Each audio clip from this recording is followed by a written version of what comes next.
আজকের জ্যামিতি থেকে একটা কোশ্চেন হলো, একটি বৃত্তস্থ সামান্তরিককে আয়তক্ষেত্র বলা যাবে কি? তো এই কোশ্চেনটা বুঝতে হলে তোমাকে দুটো কনসেপ্ট তোমাকে আগে থেকে জেনে রাখতে হবে। বৃত্তস্থ চতুর্ভুজ কি এবং বৃত্তস্থ চতুর্ভুজ হতে গেলে সে কি কি বৈশিষ্ট্য মেনে চলে এবং সামান্তরিকের বৈশিষ্ট্যগুলো জানতে হবে, আর তার সাথে আয়তক্ষেত্রের বৈশিষ্ট্যও তোমাকে জেনে রাখতে হবে।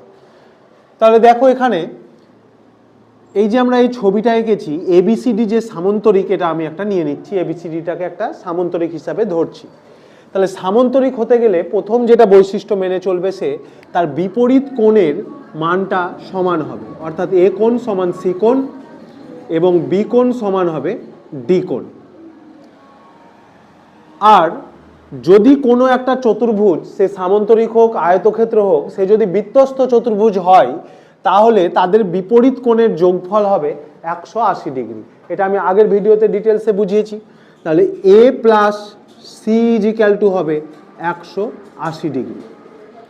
তাহলে দেখো এখন কোণ সি আর কোণ এ আছে সমান, তাহলে এখানে এ প্লাস সি এর জায়গায় বসিয়ে দাও, এ সমান 180 ডিগ্রি, এ যোগ করে হলো 2a সমান 180 ডিগ্রি। তাহলে এ কোণ সমান হয়ে গেল 180 ডিগ্রি বাই 2, তাহলে সমান পেয়ে গেলাম 90 ডিগ্রি। অর্থাৎ এ কোণের মান পাওয়া গেল কত ডিগ্রি? 90 ডিগ্রি। তাহলে সি কোণও হয়ে গেল 90 ডিগ্রি। এবার কোনো একটা চতুর্ভুজের যদি একটা কোণের মান 90 ডিগ্রি হয়, তাহলে ওই চতুর্ভুজটাকে আমরা আয়তক্ষেত্র বলতে পারি। সুতরাং এখানে যে বৃত্তস্থ সামান্তরিক আমরা নিয়েছি, সেটা অবভিয়াসলি একটা কি হয়ে গেল? আয়তক্ষেত্র হয়ে গেল।